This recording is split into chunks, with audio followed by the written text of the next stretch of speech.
Elite aspects, one of the most elusive and enigmatic aspects of Risk of Rain 2.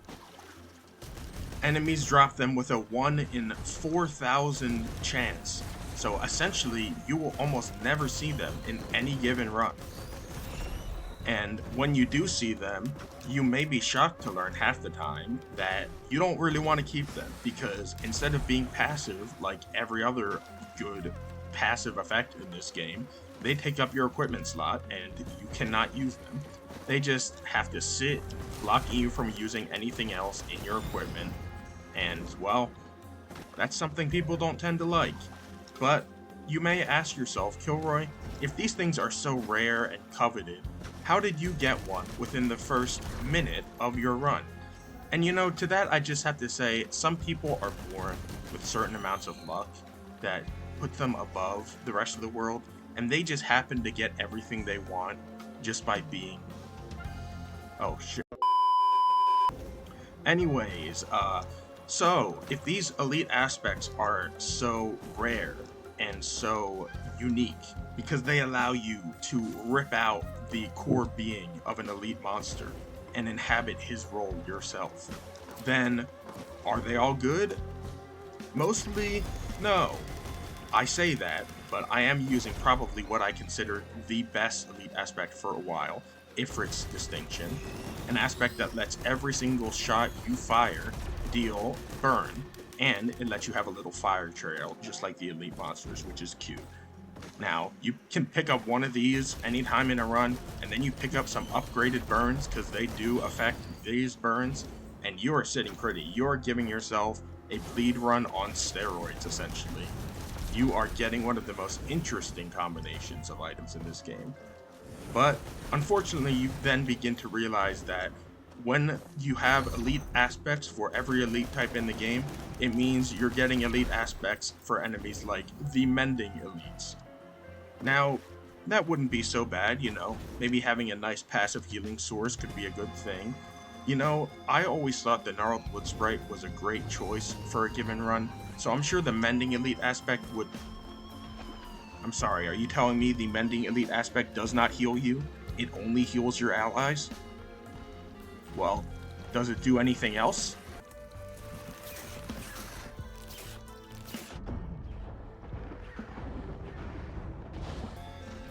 Well, that's garbage. But I'm sure there's something else. Like, there's been elites added to this game. The DLC, Seekers of the Storm, just added the Twisted Elite, one of the most unbalanced messes of game design I've ever seen. Surely, Gearbox adding something that broken would at least mean that once the players get the ability to reflect damage, like the elites, that it would be great for them, right? I mean, from what I've seen, the Twisted Elites in this DLC reflect back a flat 2.5% of your HP in damage. Consider how much HP that would take off of monsters. If Mithrix hits you once, and it reflects 2.5% of your HP back to him, then you do that 50 times, and you don't even have to shoot at him, he's dead. What do you mean that effect also doesn't work on the player? It only adds to allies. Okay. Well, now that we've thrown all of the elite aspects in the trash, I guess you might be asking why I made this video. And while I would say normally that trash is the point of my channel, ladies and gentlemen, if you want your full fill of useless information on video games, please subscribe to Kilroy Was Here. You'll see a plethora of trash videos in my backlog. Unfortunately for you, today is not the day for trash, because I have managed to find probably the best affects added to this game since its launch, and possibly not even just the best elite affects, also probably one of the best equipment items in this game, wholesale. Forget only elite items. The Aurelianite's Blessing, Gearbox cooked on this one. And I don't mean cooked like the chef. Please, Gearbox, never allow that man within 50 miles of a kitchen. He will burn it to the ground and stomp on everything you've ever loved. No, they cooked like Gordon Ramsay with this puppy.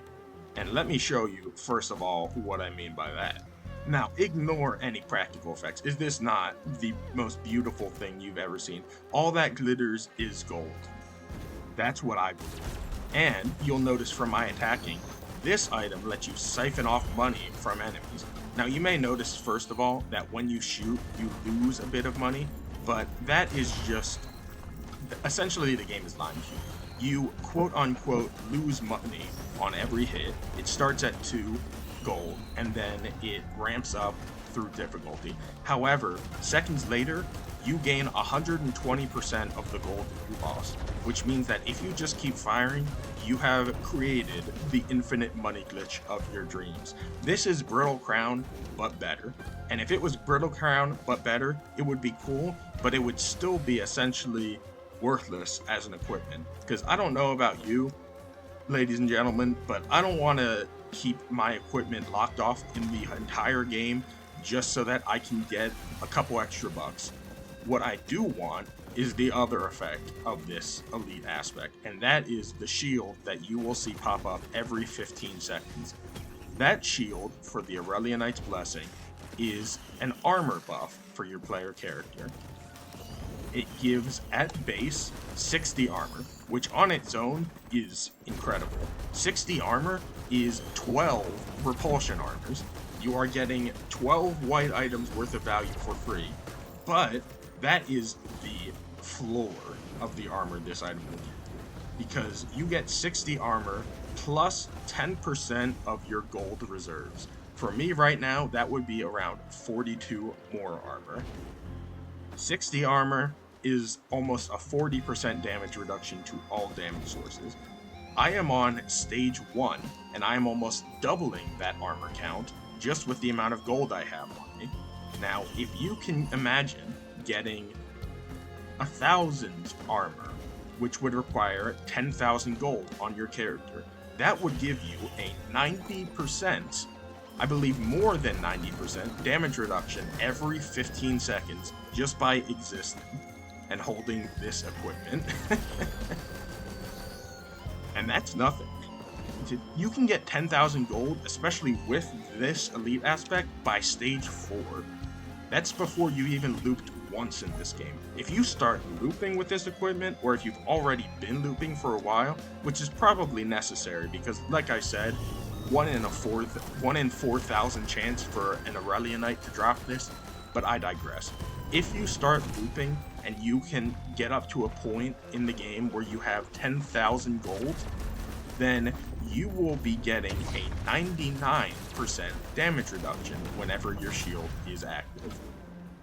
Essentially, every 15 seconds, you will be invincible for 5 seconds. I genuinely don't know if enemies ramp up at any point where your armor is not outpacing them when you hold this item. I think this aspect may be one of the only ways Risk of Rain 2 has ever given you for your base stats to survive enemies after multiple loops. Normally you survive enemies after multiple loops by getting like teddy bears, or just by killing them before they can hit you. With the Aurelionite aspect, you are becoming a gold wall. You are the new wall protecting Fort Knox. You are protecting the gold in there with the gold out here, ladies and gentlemen.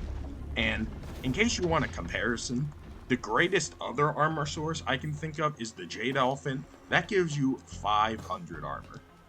Once you have 4,000 gold on a stage, you already have essentially a Jade Elephant for free every 15 seconds, not every 45 seconds, and you don't even have to activate it. This item is just the best armor source this game has ever seen. And again, like I said with the Twist Elites, this is the benefit of Gearbox adding crazy elites, because we can steal their powers and we can run around with them ourselves. Now, you do lose a bit of value from not having another equipment, but once you start looping with the Aurelionites aspect, you'll see. In fact, you don't even have to start looping. I'm going to get up to a point in this run where I have 10,000 gold so that I can show you how quickly you can just get 90% damage reduction in this game. And consider that I'm cutting from a point where I spent 10 minutes on stage 1 essentially doing nothing because I'm trying to make a YouTube video. Come back and see how much time has passed, how quickly I will essentially have achieved immortality. And there you go, less than 15 minutes later, and I've already managed to hit my 1000 armor from this item. And you know how I know this item is broken? Because this entire run has been some of the most dog water garbage I have ever seen, and I'm still here. And that's how I know this item is carrying me. Why don't you hit me for a sec, bud? I guess I'm just doomed to be ignored. Alright, someone else hit me, and I will show you the power of 25 minutes in a run with Aurelia Knight's Blessing. Don't hit me now, because you're going to kill me.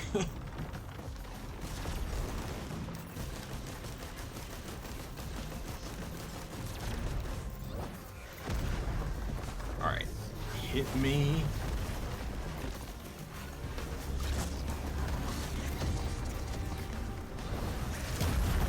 Now, come at me. Look at that damage reduction. It's like nothing even happened to me. And this is Loop 1, Stage 3. And also, yes, before anyone points it out, they did decide to give me 2 Beetle Guards on a run where I just complained about how the other elite aspects only affect your party members and not you. Thanks for the irony game.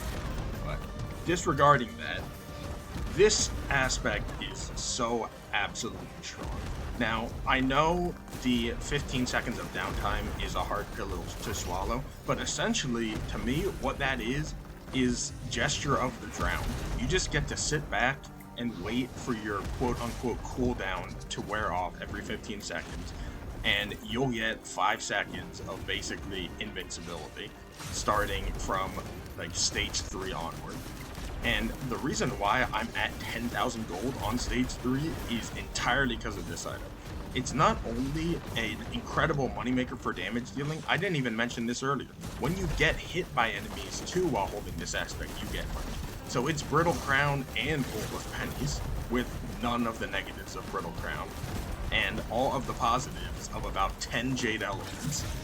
This equipment has single-handedly restored my faith in the elite aspects of Risk of Rain 2. And if you manage to be so lucky to kill an Aurelia Knight blessed enemy on a run of Risk of Rain 2, and you see them drop their aspect, and you think to yourself, well, elite aspects are mostly garbage, I'm sure this one will be the same, I implore you not to, because this will lead to one of the most fun runs you've ever had, and one of the most powerful runs. One of the only runs in Risk of Rain 2 where you could be on Loop 5 on minute 150 and taking 1 damage from certain enemies' attacks. Kilroy was here, signing off.